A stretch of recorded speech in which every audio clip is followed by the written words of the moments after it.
Hello everyone, welcome to my channel पर नए हो तो चैनल को सब्सक्राइब करें और मुझे सपोर्ट करें। ये एक कोरियन मूवी है जो कि वैम्पायर लव स्टोरी है, बहुत इंटरेस्टिंग है। तो शुरू करते हैं। मूवी की शुरुआत में दिखाते हैं एक वॉचमैन को जो कि किसी क्राइम सीन पर है और एक ब्लड को देखकर उसको फॉलो करने लगता है। वो वॉचमैन फॉलो करते करते कार के पास पहुंच जाता है, जिसके अंदर झांकने पे उसे पता चलता है इसमें एक डेड बॉडी है। तो वो ये बात बताने के लिए फ़ोन कर रहा होता है कि तभी अचानक एक वैम्पायर आकर उस पर हमला कर देता है और उसकी वहीं पे डेथ हो जाती है। वो देखने में बहुत ही ज़्यादा भयानक होता है। फिर नेक्स्ट सीन में दिखाते हैं कि ये बात सारी मीडिया में फैल गई है और सब लोगों को ये पता चल गया कि किसी जानवर ने वॉचमैन को मारा है, क्योंकि हांगकांग की गवर्नमेंट ने वैम्पायर के बारे में सच छुपा रखा है ताकि शहर में भगदड़ ना मचे। जिसपे वो एक पर्सन को दिखाते हैं जो कि क्राइम सीन पर कोई भी जा ना सके, वो ये बात कर रहा होता है। फिर एक वॉचमैन को क्राइम सीन पर दिखाते हैं जहाँ पर वैम्पायर क्लीनिंग डिपार्टमेंट का वैन दिखाया जाता है, जिसमें से 2 पर्सन बाहर आए जिनको गवर्नमेंट ने वैम्पायर को मारने के लिए रखा है, जिनमें एक का नाम है मिस्टर मैक्स और दूसरे का है मिस्टर चाओ।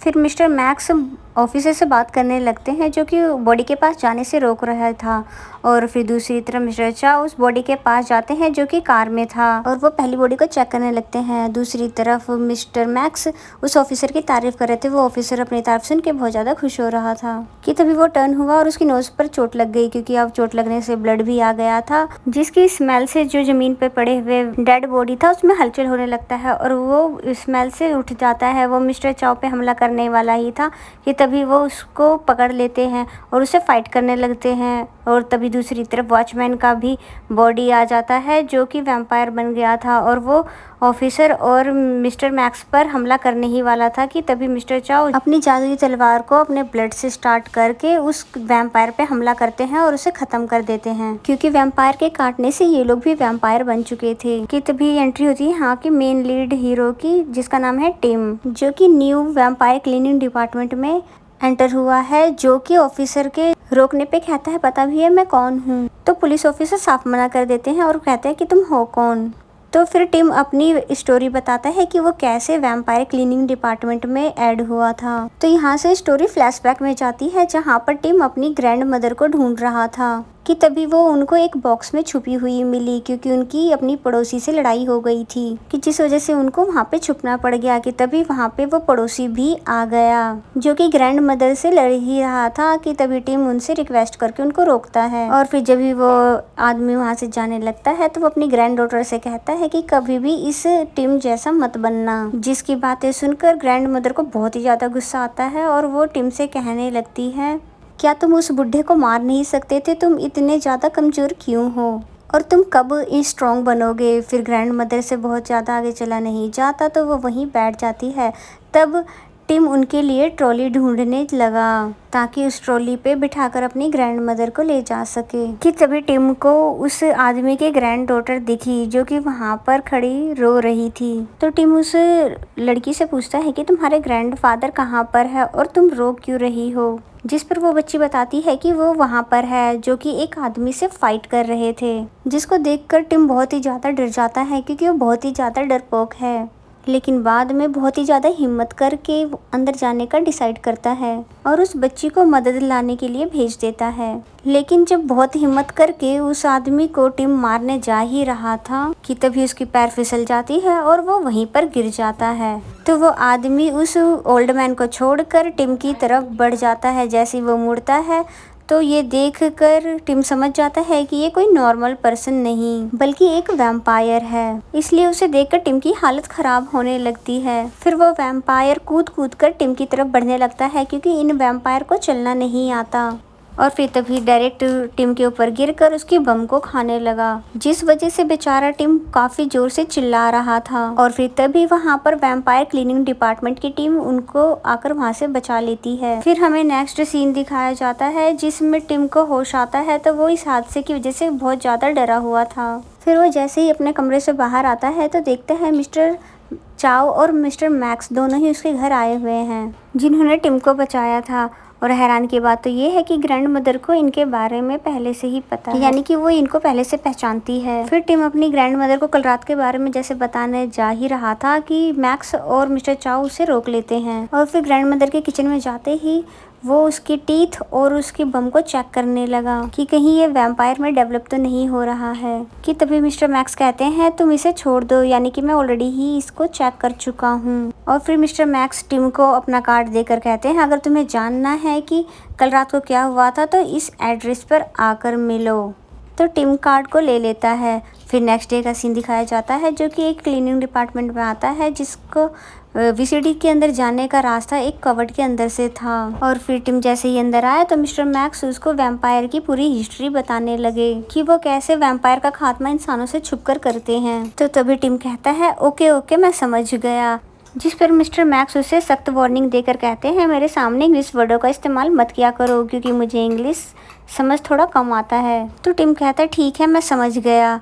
और फिर जब इनके टीम का नाम पूछता है तो जिस पर mister max vampire cleaning department, जिसको तुम शॉर्टकट में वीसीडी भी कह सकते हो, जिसे सुनकर टिम हैरान हो जाता है। कहता है अभी तो आपने इंग्लिश बोलने से मना किया था। जिस पर मिस्टर मैक्स कहते हैं नहीं मैं थोड़ी थोड़ी इंग्लिश तो समझता हूँ, यानी कभी कभार मैं इन वर्ड्स का इस्तेमाल कर लेता हूँ। फिर मिस्टर मैक्स अपनी टीम से टिम को इंट्रोड्यूस करवाते हैं, जिसमें वो पहले बंदे से मिलवाते हैं जिनका नाम है जिंजर, जो कि तंत्र मंत्र में एक्सपर्ट है। और दूसरा पर्सन है जिम, जो कि तरह तरह के हथियार बनाने में एक्सपर्ट है। तो टिम कहता है कि ठीक है मैं सब बातें समझ गया, पर मुझे एक बात जाननी है कि कल उस वैम्पायर के काटने के बाद भी मैं जिंदा कैसे हूँ। जिस पर मिस्टर मैक्स समझाते हैं कि क्योंकि तुम्हारा ब्लड यूनिक है इसलिए वैम्पायर के काटने से भी तुम्हें कुछ नहीं हुआ, इसलिए तुम्हें अपनी टीम में ऐड करना चाहते हैं। ये बात सुनकर वहाँ पे जितने भी वर्कर्स थे सबके सब बिगड़ जाते हैं कि हम न्यू स्टाफ नहीं अभी अफोर्ड कर सकते, इसलिए प्लीज नए मेंबर को ऐड मत करो। और फिर इसी बात पर इन सब की आपस में बहस शुरू हो जाती है। तो मिस्टर मैक्स बताते हैं कि ये बच्चा यूनिक है जो कि अपने बम्पर कटवाने के बाद भी इन्फेक्टेड नहीं हुआ। तो ये बात सुनकर किम और जिंजर बहुत जोर जोर से हंसने लगे कि क्या सच में वैम्पायर ने इसके बम्पर काटा था। तभी मिस्टर चाओ कहते हैं कि लेकिन हम तब भी इसको अपनी टीम में नहीं रख सकते क्योंकि ये बहुत ही ज़्यादा कमज़ोर और डरपोक है, अगर मरा गया तो कौन इसकी जिम्मेदारी लेगा। कि तभी टिम चिल्लाकर इन सभी लोगों को चुप करवा देता है और कहता है देखो मैं यहाँ पर किसी को इंटरव्यू देने नहीं आया हूँ जिस पर आप लोग लड़ रहे हो, यानी कि मैं किसी भी डीवीडी सीवीडी के ज्वाइन करने के हक में हूँ ही नहीं। और वो तभी घबराते वहाँ से भागने लग जाता है कि तभी उस वैम्पायर पर गिर जाता है जिसने कल रात को उसको काटा था। तो ये देख कर टिम बहुत जोर से चिल्लाता है कि तभी चाओ उसकी मदद करने आ जाता है और वैम्पायर को उसे दूर कर देता है। फिर नेक्स्ट सीन में हमें मिस्टर मैक्स और टीम को साथ में दिखाते हैं जो कि डिपार्टमेंट से बाहर आते हुए टिम को बता रहे थे कि तुम इस सीक्रेट प्लेस के बारे में किसी को मत बताना। फिर टिम को एक घर में लेकर आते हैं और कहते हैं कि ये तुम्हारे पेरेंट्स का घर है जो कि हमारे डिपार्टमेंट के मेंबर रह चुके हैं और तुम्हारे पेरेंट्स को वैम्पायर ने काट लिया था, यानी कि तुम्हारी मॉम की डेथ तुम्हें जन्म देते ही हो गई थी और उसके कुछ ही टाइम बाद तुम्हारे फादर ने खुद को जला लिया था। तो ये बातें सुनकर टिम बहुत ही ज़्यादा हैरान हो जाता है क्योंकि उसको बिल्कुल भी पता नहीं था कि उसके पेरेंट्स भी वैम्पायर डिपार्टमेंट से बिलोंग करते थे। इसीलिए तुम्हारा ब्लड यूनिक है और तुम्हें हमारा वीसीडी डिपार्टमेंट ज्वाइन नहीं करना, तो तुम्हें ये टी पीकर बस कल और आज की बातें सारी भूल जानी है और ये फैसला तुम्हारा है। तो टिम वो टी लेकर अपने घर आ जाता है और बहुत ही ज़्यादा सोचता है कि अब क्या करना चाहिए। फिर उसे पता चलता है कि ये तो इसका फैमिली वर्क था, तो वो फिर वीसीडी को ज्वाइन करने के बारे में सोचता है। फिर नेक्स्ट डे तंत्र मंत्र की बहुत सारी मालाएं पहनकर वीसीडी को ज्वाइन कर लेता है, जिसे देखकर सभी लोग हैरान थे। फिर टिम की ट्रेनिंग स्टार्ट होती है जहाँ पर सभी लोग टीम को बहुत ज़्यादा काम करवाते हैं, यानी कि मिस्टर चाओ बार बार टीम को फ्लोर साफ करने के लिए कह रहे थे और वहीं बाकी सभी लोग टीम से अपने कपड़े धुलवाते हैं और मार्केट से सामान मंगवाते हैं। जिन सभी कामों से टीम परेशान हो गया था कि तभी टीवी पर बताया जाता है कि मूनलाइट हो रहा है, यानी कि ये इंसानों के लिए एक बैड लक है मगर इसको वैम्पायर के लिए गुड लक कहा जाता है। तो ये सुनकर मिस्टर चाओ सीरियस होने लगा। नेक्स्ट सीन में फिर हमें एक मिस्टीरियस पर्सन को दिखाया गया जो कि पानी के अंदर गया और वो वहाँ पर रखे सालों पुराने कॉर्फिन को ओपन कर देता है कि तभी उस कॉर्फिन से एक हाथ बाहर निकला और उस आदमी को जान से मार दिया। वीसीडी टीम को जैसे ही इस घटना के बारे में संकेत मिले तो वो जल्दी से रेडी हो गए, झील के पास जाने लगे और टीम को भी अपने साथ चलने के लिए कहते हैं। तो वो बहुत ही ज़्यादा खुश हुआ कि फाइनली उसे उसका फर्स्ट मिशन मिल गया था। फिर वो लोग सभी झील के पास आते हैं और उस वैम्पायर की तलाशी करनी शुरू कर देते हैं। सभी लोग वैम्पायर को तलाश करने लगते हैं, मगर टिम को समझ ही नहीं आ रहा था कि वो अब क्या करे। कि वो तभी एक झील के पास आकर बैठ गया और उससे उसकी वॉकी टॉकी पानी के अंदर गिर गया। जिसके बाद वो अपना हाथ झील के अंदर डालकर अपना वॉकी टॉकी ढूंढने की कोशिश करने लगा, लेकिन वो उसे ढूंढ नहीं पाता। तभी फीमेल वैम्पायर ने उसका हाथ पकड़ लिया। तो ये देखकर वो बहुत ही ज्यादा हैरान हो जाता है और फोन पर मिस्टर मैक्स को वो सारी बात बताने लग जाता है कि यहाँ पर जरूर कुछ गड़बड़ है, तो प्लीज आप सभी लोग जल्दी से मेरे पास आओ। फीमेल वैम्पायर जो कि झील के अंदर थी, वो उसको उसकी वॉकी टॉकी वापस दे देती है, जिसे वो आसानी से ले लेता है। लेकिन वो बाद में बहुत ही ज्यादा हैरान हो जाता है कि आखिर ये मुझे अभी किसने दिया। और वहीं जंगल में मिस्टर चाओ जो कि मैक्स के साथ थे, वो उनसे पूछता है कि आखिर आपने क्यों इस डरपोक को हमारी टीम में लिया है। तो वो बताते हैं कि वो इसलिए क्योंकि अब हम बूढ़े हो रहे हैं। तो इस बात पर मिस्टर चाओ बोलते हैं, हम नहीं, सिर्फ आप। यानी कि मैं तो अब भी जवान हूँ। कि फाइनली उन्हें वो वैम्पायर दिख जाता है जो कि झील से बाहर आया हुआ है। और वहीं दूसरी तरफ टिम जो कि अपने मोबाइल का टॉर्च ऑन करके झील के अंदर देख रहा था कि तभी वो फीमेल वैम्पायर बाहर आकर उसकी मोबाइल खा गई। और टिम ये सब देखकर जैसे ही अनबैलेंस होता है तो वो भी झील के अंदर जाकर गिर जाता है, जिसे वो वैम्पायर पकड़ लेती है और फिर उसको कभी लेफ्ट तो कभी राइट साइड काटने के लिए कोशिश करती है। और फिर कुछ चारा नहीं होता तो वो उसके लिप्स पर ही काट लेती है। जिसे ऐसा करता देख बेचारा टिम बहुत ही ज्यादा हैरान था। कि तभी एक मैजिक स्टार्ट होता है और वो फीमेल वैम्पायर ठीक होने लगती है।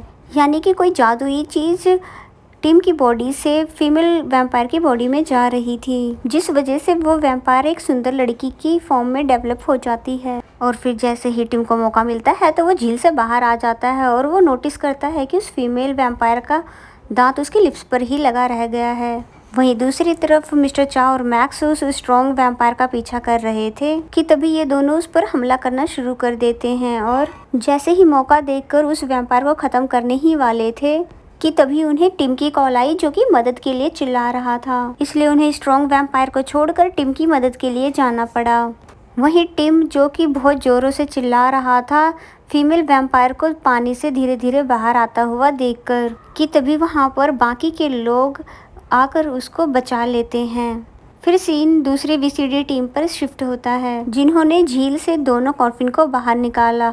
और ये थोड़े से अलग वीसीडी टीम है, यानी कि ये वैम्पायर के वैक्सीन बनाते हैं, जिसका हेड ये मिस्टर छू नाम का पर्सन है। और जैसे ही मिस्टर मैक्स की टीम उनके सामने आई तो उन्हें देखकर वो गुस्सा करने लगा, क्योंकि इन दोनों टीमों की आपस में कभी भी नहीं बनती। लेकिन मिस्टर मैक्स बात को खत्म कर कर वहाँ से चले गए। और फिर मिस्टर चू जैसे ही वहाँ पर रिसर्च स्टार्ट करवाता है तो वहाँ पर फीमेल वैम्पायर का दांत उन्हें मिला। तो ये देखकर वो बहुत ही ज़्यादा खुश होता है। नेक्स्ट सीन में दिखाते हैं इनकी मैनेजर इन्हें बता रही होती है कि जहाँ पर झील था वहाँ पर बहुत साल पहले एक छोटा सा गांव हुआ करता था, जहाँ इस स्ट्रॉन्ग वैम्पायर ने अपना खौफ फैला रखा था। इसलिए वहाँ के कबीले वालों ने गांव की सबसे सुंदर लड़की को उसके साथ जलाकर उस कॉर्फिन में बंद कर दिया, जिसका नाम समर है। और कॉर्फिन के ऊपर जो निशान मिले हैं, इससे पता चलता है कि इसको जब इसके अंदर डाला गया था तो वो जिंदा थी और फिर तड़प तड़प कर एक वैम्पायर में डेवलप हो गई। तो फिर मिस्टर चाओ कहते हैं यानी कि उस स्ट्रॉन्ग वैम्पायर का कनेक्शन इस फीमेल वैम्पायर से है, यानी कि ये दोनों गलती से भी एक साथ हो गए तो इसकी पावर डबल हो जाएगी। इसलिए हमें पहले फीमेल वैम्पायर यानी कि समर को ख़त्म कर देना चाहिए, जिस बात के लिए सभी लोग एग्री करने लगे। और मिस्टर मैक्स टिम को अपने साथ समर को जलाने के लिए ले जाते हैं। टिम जब समर की बॉडी साफ कर रहा था तो देखता है कि समर रो रही है, जबकि वैम्पायर के पास बिल्कुल भी इमोशंस नहीं होते। तो वो जल्दी से मिस्टर मैक्स को इशारे करता है, पर मिस्टर मैक्स को लगता है कि ये सब सिर्फ टिम का वहम है, इसलिए वो टिम की बातों को सीरियस नहीं लेते। और फिर तभी अलार्म बजता है और सभी को वैम्पायर को ढूंढने के लिए जाना पड़ा। इसका मतलब ये है कि अब समर को जलाने की पूरी जिम्मेदारी अब टिम के ऊपर है। और फिर टिम ना चाहते हुए भी समर को जलाने ही वाला था, कि तभी उसे अपने फ़ोन की आवाज़ आई जो कि उस समर के पेट के अंदर था। इसलिए टिम वहीं से उसके मोबाइल को पिक करने की कोशिश करने लगा, लेकिन बहुत कोशिश करने के बाद भी वो फ़ोन को पिक नहीं कर पाता और फिर समर के पास से हटकर कोई हथियार ढूंढने लगा समर के पेट से मोबाइल को निकालने के लिए। कि तभी हवा चली और मैजिकल स्टिकर उसके फेस से हट गया और वो उठकर बैठ जाती है और फिर कूद कूद कर टिम के पास आने लगती है। और जैसे ही टिम समर को देखता है तो वो बहुत ही ज़्यादा हैरान हो जाता है और फिर इधर से उधर भागने लग जाता है। फिर थोड़ी देर में नोटिस करता है कि ये वैम्पायर उसको नुकसान नहीं पहुंचा रही है, बल्कि सिर्फ उसे फॉलो कर रही है। इसलिए वो समर को समझाता है कि तुम्हें यहाँ पर लेटकर आके अंदर जाना है। ओके तो फिर जल्दी से अंदर जाओ, लेकिन वो जाती नहीं है, बल्कि उसको भी अपने साथ जाने के लिए कहने लगी। इसलिए टिम बहुत ही ज़्यादा इरिटेट होकर डिपार्टमेंट से भागने लगा, जिसे फॉलो करते हुए समर भी बाहर आ जाती है। और टिम जैसे ही कार के आगे छुपता है तो गाड़ी के ऊपर समर चढ़ जाती है और टिम के उतारने पर भी उतर नहीं रही थी।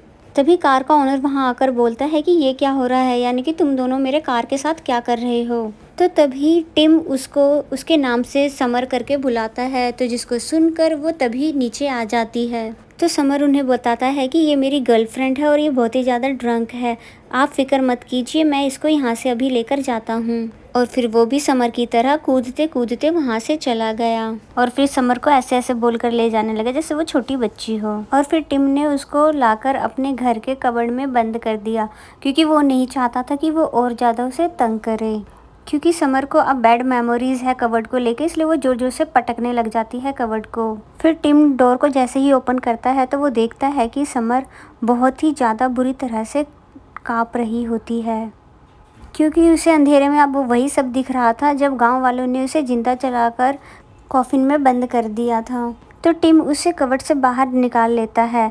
वो जैसे ही उसको बाहर निकालता है तो वो टिम के ऊपर गिर जाती है और सिचुएशन थोड़ी रोमांटिक टाइप की हो जाती है, क्योंकि ये पहली बार था कि टिम के ऊपर कोई लड़की इस तरह से गिरी हो और इतनी क्लोज हो। तभी वो नोटिस करता है कि समर टीवी देख रही है, क्योंकि उसकी नज़रें टीवी पे से हट ही नहीं रही होती है। तो फिर टिम समर को वहाँ बिठा देता है टीवी देखने के लिए और फिर कहने लगता है कि मुझे समझ नहीं आ रहा है कि तुम्हें टीवी प्रोग्राम्स कैसे पसंद आ सकते हैं, क्योंकि तुम्हारे ज़माने में तो ये हुआ भी नहीं करते थे। अब टीवी देखने की वजह से समर टिम को फॉलो नहीं कर रही थी, इसलिए वो अब फ्रीली होकर अपने डिपार्टमेंट में आकर वैम्पायर वाली बुक रीड करने लगता है, क्योंकि टिम को रहने के लिए वही घर दिया गया है जो कि कभी उसके पेरेंट्स का हुआ करता था, जो कि वैम्पायर क्लीनिंग डिपार्टमेंट के बहुत ही ज़्यादा करीब है। और बुक में बहुत ही अलग अलग तरह के वैम्पायर के बारे में लिखा हुआ था कि तभी उसकी नज़र ह्यूमन वैम्पायर की पेज पर गई, जिस पर लिखा था कि इस टाइप के वैम्पायर कभी भी इंसानों पर हमला नहीं करते, जो कि सिर्फ मीट खाते हैं और इनके अंदर इमोशंस भी डेवलप हो सकते हैं अगर वो किसी को पसंद करने लग जाए तो ये रीड करने के बाद टिम समझ जाता है कि समर कोई खतरनाक वैम्पायर नहीं है, इसलिए वो सबसे छुपाकर उसको अपने पास रखने का डिसाइड कर लेता है, क्योंकि उसे अच्छे से पता है कि समर के बारे में उसकी टीम यानी कि वीसीडी को पता चला तो वो उसे मार देंगे। फिर उसके बाद हमें नेक्स्ट डे से दिखाया जाता है, जो कि रियल ट्रेनिंग स्टार्ट हो जाती है टिम की, जहाँ पर सभी लोग उसको अच्छे से सभी चीज़ सिखा रहे थे, लेकिन चाओ अभी भी उससे सिर्फ क्लीनिंग ही करवाता है और इसीलिए टिम उस पर भड़क जाता है कि आखिर आप मुझे फ़ाइट क्यों नहीं सिखा रहे हो। तो तभी मिस्टर चाओ उस पर अटैक करते हैं, यानी कि फ़ाइट करना शुरू कर देते हैं, जिसका मुकाबला टिम भी बहुत बढ़िया से करता है, यानी कि क्लीनिंग भी इसी का एक पार्ट था, इसलिए उसे करने से बहुत ही आसानी से इसने सारे मूव सीख लिए। और फिर जैसे ही टिम अपने घर पर आकर मीट खाने लगा तो मीट की खुशबू सूंघ के समर भी उसके पास आ गई और फिर समर का मील खाने लगी, जिसे छोटे बच्चे की तरह ट्रीट करता है। और फिर टिम उसको स्माइल करना भी सिखाता है, क्योंकि समर के लिए उसके दिल में फीलिंग डेवलप होने लगी है, इसलिए समर जब उसके क्लोज आकर उसकी हार्ट बीट सुनने लगती है तो वो ब्लश करने लगता है और समर के पेट से अपने मोबाइल को ऑन करके उसको सॉन्ग्स भी सुनाता है। फिर नेक्स्ट डे जैसे ही समर सनलाइट में आती है तो उसके हाथ जलने लग जाते हैं, इसलिए टिम उसको घर के अंदर ही रहने के लिए कहता है और फिर उसने समर को पर्दे के पीछे खड़े रहकर कपड़े चेंज करना भी सिखाया और फिर उसका हेयर कट भी किया, यानी कि उसको नया लुक दे दिया। इसलिए अब समर बहुत ही अलग लग रही थी, जिसके बाद वो बहुत सारी सेल्फीज भी लेते हैं। वहीं अब मिस्टर चाओ भी अब टिम से बहुत इम्प्रेस होने लगे हैं, क्योंकि वो फाइट में बहुत ही अच्छा था और फिर टिम को अपने साथ बाहर ले जाकर उसे बताता है कि तुम्हारे पेरेंट्स की डेथ मेरी वजह से हुई थी, क्योंकि जब हम वैम्पायर मिशन पे थे तब तुम्हारे डैड मेरे सामने ही घायल हो चुके थे और तुम्हारी मॉम भी घायल हो चुकी थी। इसलिए तुम्हारे डैड ने मुझसे प्रॉमिस लिया कि मैं हमेशा तुम्हारा ख्याल रखूं, और यही एक वजह थी जिस वजह से मैं तुम्हें इस टीम में शामिल नहीं करना चाहता था, क्योंकि इस लाइन में बहुत ही ज़्यादा खतरा है। तुम्हारा ये यूनिक ब्लड और फाइटिंग स्किल देखकर मैं बहुत ही ज़्यादा खुश हूँ कि मैं तुम्हारा मास्टर बन पाया। तो मिस्टर चाओ की बातें सुनकर टिम भी बहुत खुश होने लगा। फिर मिस्टर चाओ कहते हैं कि तुम्हारी ग्रैंड मदर अब पहले से भी ज़्यादा ओल्ड होने लगी है, तो उनकी कोई आखिरी विश है तो तुम उन्हें पूरा करो। तब ग्रैंड मदर की सिर्फ एक ही विश है, क्योंकि वो टिम की वाइफ को देखना चाहती है। इसलिए टिम समर को अपनी गर्लफ्रेंड बनाकर अपनी ग्रैंड मदर से मिलवाने के लिए लेकर आया। अब टिम ये काम करने से पहले बहुत ही ज़्यादा घबराया हुआ था, तो समर उसको स्माइल करने के लिए कहने लगती है, क्योंकि वो टिम को अब हमेशा हंसते हुए ही देखना चाहती है। और फिर जब जैसे ही ग्रैंड मदर ने गेट ओपन किया तो वो समर को देखकर बहुत ही ज़्यादा खुश हो जाती है, और फिर समर के स्टाइल में ही कूद कूद कर उसको घर के अंदर लेकर जाती है। तो ग्रैंड मदर उनसे पूछती है, तुम दोनों एक दूसरे को लेकर सीरियस हो ना? तो फिर वो टिम कह देता है हाँ। टिम कहता है कि ये सच में मेरी गर्लफ्रेंड है। तो ये सुनकर दादी और भी ज़्यादा खुश हो जाती है, इतनी ज़्यादा कि बच्चों तक की प्लानिंग करने लगी। नेक्स्ट सीन में ये दोनों जैसे ही घर के लिए वापस जा रहे थे तो मीट शॉप को देखकर समर वहीं पर स्टॉप हो जाती है। तो टिम उसको मीट बाय करके देता है और अपने हाथ से जैसे ही खिलाने वाला ही था कि तभी समर की नज़र सामने से चल रहे लोगों पर गई जो कि चलकर जा रहे थे। तो समर भी उनकी तरह चलने की कोशिश करने लग जाती है, जिसकी मदद टिम भी करवाता है। और फिर सामने से वही कार आ गई जिस पे लास्ट टाइम समर चढ़ गई थी, तो वो फिर से उस कार पर चढ़ने लग गई और टिम को मुंह दिखाने लगी। तो टिम भी उसके पास आकर खड़ा हो जाता है और टिम अब समर को बहुत ही ज़्यादा पसंद करने लगा है, तो उसको फिर वो उसी समय किस कर देता है। वहीं उस कार का ओनर जो कि नीचे ये सोच कर परेशान है कि आखिर ये मेरे कार के ऊपर क्या कर रहे हैं, कि तभी वो बाहर आकर उन दोनों को वहां से भगा देता है। नेक्स्ट सीन में हमें मेन वैम्पायर को दिखाया जाता है जो कि चाव के हमले की वजह से घायल था, जो कि रैट्स को पकड़कर खाने लगा, जिसकी वजह से उसकी एनर्जी वापस आने लगी।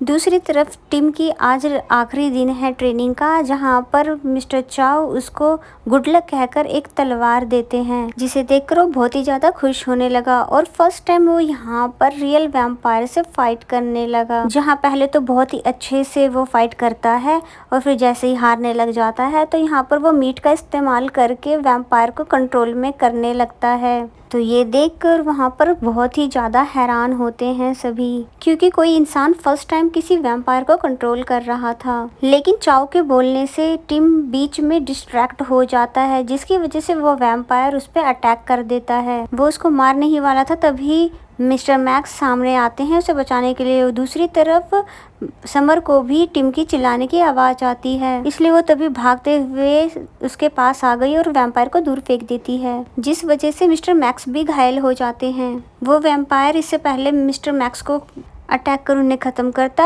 मिस्टर चाव आकर उसको ख़त्म कर देते हैं। और फिर जैसे ही समर को मारने वाला था तब टिम आकर उसे रोक लेता है, ये बताकर कि समर और वैम्पायर जैसी नहीं है, बल्कि ये एक ह्यूमन वैम्पायर है जो कि लोगों को नुकसान नहीं पहुंचाएगी।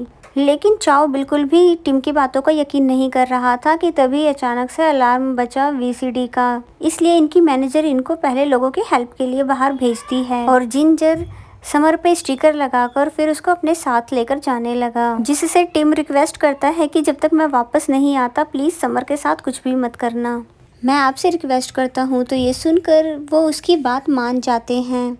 बाहर आकर टिम और मिस्टर चाव में बहुत ज़्यादा बहस होती है समर को लेकर, क्योंकि चाव के हिसाब से समर इंसानों के बीच नहीं रह सकती, जिसका मर जाना ही ठीक रहेगा। लेकिन टिम जब मानता नहीं तो तब मिस्टर चाव समर को दी हुई तलवार को गुस्से में वहाँ से तोड़कर चला गया। वहीं दूसरी तरफ समर पे मैजिकल स्टिकर का कोई भी असर नहीं पड़ता, तो ये देखकर जिंजर भी हैरान हो जाता है कि ऐसा कैसे हो सकता है। फिर नेक्स्ट सीन में हमें मिस्टर चाव न्यूज़ देखते हैं कि अब वो स्ट्रॉन्ग वैम्पायर शहर में आ चुका है और लोगों को मारकर और भी ज़्यादा स्ट्रॉन्ग बन रहा है। इसलिए वो सभी लोग क्राइम सीन पर पहुंचते हैं जहां पर बहुत से लोगों को मार चुका था। लेकिन न्यूज़ में इस बात को छुपाने के लिए ये बताया गया कि किसी पागल इंसान ने इन लोगों पर हमला किया, इसलिए सभी को अलर्ट रहना चाहिए। नेक्स्ट सीन में मिस्टर चू वीसीडी के हेडक्वार्टर में रेड मारता है क्योंकि वो यहाँ पर समर को ढूंढते ढूंढते आया है, क्योंकि लास्ट टाइम उसे समर का दांत जो मिला था, इसलिए वो उसे ढूंढते हुए यहाँ आकर सभी वैम्पायर को वैक्सीन से खत्म कर देता है। ये देखकर समर बहुत ज्यादा डर जाती है। समर इनको अपने आंखों के सामने मरते देख के डर रही थी, तभी वो लोग उसको कॉफिन में बंद करके वहाँ से ले जाते हैं। इसे जिंजर वॉर्न भी करता है कि अगर समर बाहर गई तो स्ट्रॉन्ग वैम्पायर उसे ढूंढते हुए वहाँ आ जाएगा और समर से मिलकर वो अपनी शक्तियों को बढ़ाकर पूरे शहर को खत्म कर देगा।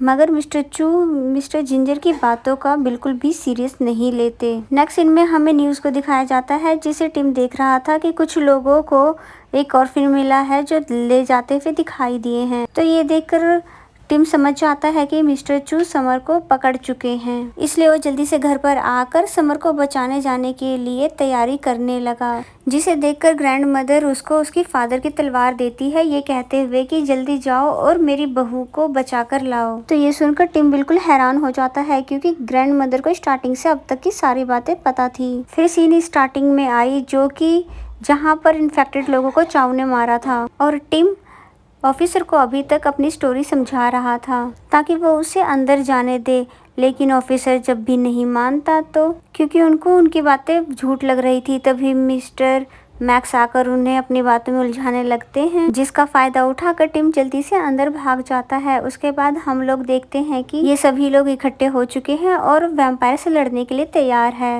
फिर टिम अपना गेटअप चेंज करके मिस्टर चू के प्लेस पर पहुंचा जहां पर समर को कैद करके रखा हुआ है। समर को एक पोल के साथ बांधा हुआ है ताकि जैसे ही सुबह हो और मॉर्निंग लाइट पड़े तो वो समर जलकर मर सके। जैसे ही टिम उसके पास आता है तो उसको अपना चेहरा दिखाता ताकि समर डरे नहीं, और फिर जैसे ही समर को आज़ाद करने की कोशिश करता है तो वो पकड़ा जाता है। इसलिए मिस्टर चू और टिम के बीच यहाँ पर बहुत ज़्यादा बहस होती है कि तभी कोई चीज़ टिम के फेस पे गिरती है, तो जिसे जैसे ही ये दोनों फेस ऊपर करके देखते हैं तो ऊपर देख के वो बहुत ही ज़्यादा हैरान हो जाते हैं क्योंकि स्ट्रॉन्ग वैम्पायर भी समर को ढूंढते हुए वहाँ पर पहुँच चुका था, जो कि दिखने में वाकई बहुत ही ज़्यादा भयानक था। जिसको अंदर आता देख मिस्टर चू की टीम लगातार वैक्सीन से उस पर अटैक करने लगती है, लेकिन उससे उसको कोई भी असर नहीं होता, यानी कि वो उससे भी ज़्यादा स्ट्रॉन्ग है, बल्कि वो उनकी अटैक को वापस से उन्हीं के ऊपर करके उन लोगों को बेहोश कर देता है। और फिर जैसे ही समर के पास जा ही रहा था कि तभी वीसीडी टीम भी वहाँ पर आ गई और उससे फाइट करने लगी, जिन सभी पर वो अकेले ही बहुत भारी पड़ रहा था क्योंकि वो बहुत सारे लोगों का खून पीकर बहुत ही ज़्यादा स्ट्रॉन्ग हो चुका है। इसलिए जिंजर और जिम की कोई भी टेक्निक उस पर काम नहीं करती। जिसके बाद चाव और टिम दोनों अपने मैदान में आए अपनी अपनी तलवार लेकर। यहाँ पर ये दोनों भी पूरा जोर लगा देते हैं वैम्पायर को खत्म करने में, लेकिन ये वैम्पायर इनके कंट्रोल में भी नहीं आया, यानी कि इन दोनों को उठाकर बहुत दूर फेंक दिया। और फिर तभी आगे बढ़ने लगा कि अचानक से सनलाइट आने पर वो दूर हो गया, जिस बात को वीसीडी की टीम नोटिस कर लेती है और उसको जाल में फंसा लेती है। मगर इसी बीच चाव की नेक पर उस वैम्पायर ने काटकर उसको दूर फेंक दिया। तो ये देखकर टिम बहुत जोरों से चिल्लाता है और उसकी नेक पे पीछे से अटैक करके उसे रस्सी से बांध देता है ताकि वैम्पायर को सनलाइट में ले जाया जा सके। लेकिन वैम्पायर भी कम नहीं था, उसने टिम का गला पकड़ लिया ताकि मरने से पहले उसे भी मार सके।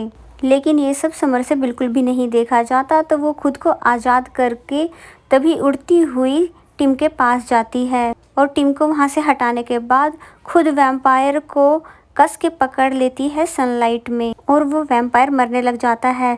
टिम चिल्लाकर कहता भी है समर को कि प्लीज़ तुम वहाँ से हट जाओ, पर समर उसकी बात नहीं मानती, तब तक उसको नहीं छोड़ती जब तक वो वैम्पायर मर नहीं जाता। और फिर तभी उस वैम्पायर के ब्लास्ट होते ही वो भी घायल हालत में नीचे गिरने लगी, जिसे टिम कैच कर लेता है और बहुत ही ज़्यादा रोने लगता है। समर को इस हालत में देखकर उसको वो सारे मोमेंट याद आने लगे जो कि उसने समर के साथ सारे हैप्पी मोमेंट बिताए हुए थे। इसलिए कहता है कि प्लीज समर तुम मुझे छोड़कर नहीं जाओ, क्योंकि तुम अगर मुझे छोड़कर चली गई तो मैं फिर से अकेला पड़ जाऊंगा, क्योंकि मुझे वाकई ही तुम्हारे साथ की जरूरत है। इसलिए प्लीज समर मत जाओ। लेकिन समर टिम को सिर्फ स्माइल करके दिखाती है। और फिर जब स्ट्रॉन्ग वैम्पायर सनलाइट से नहीं बच पाया तो फिर समर कैसे बच पाती, इसलिए वो भी धीरे धीरे गायब होने लग गई। लास्ट में ये दोनों एक दूसरे को किस करते हैं और फिर उसके बाद समर पूरी तरह से गायब हो जाती है। और फिर इस तरह से समर रोते हुए बहुत ही जोर से समर का नाम चिल्लाता है कि तभी ऊपर से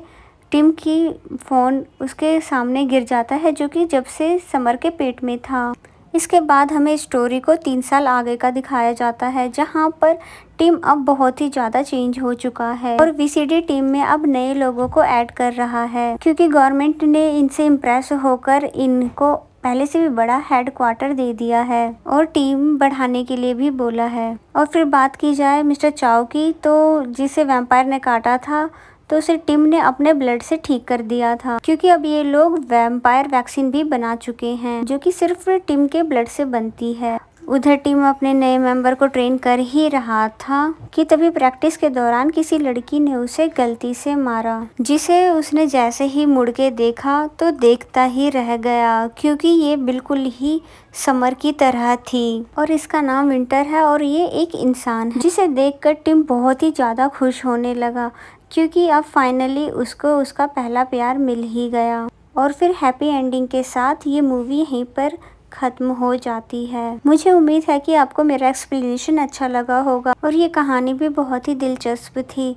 तो अगर आप इस चैनल पर नए हो तो प्लीज़ चैनल को जाने से पहले सब्सक्राइब ज़रूर कर दें और वीडियो अच्छी लगी तो प्लीज़ लाइक भी कर देना।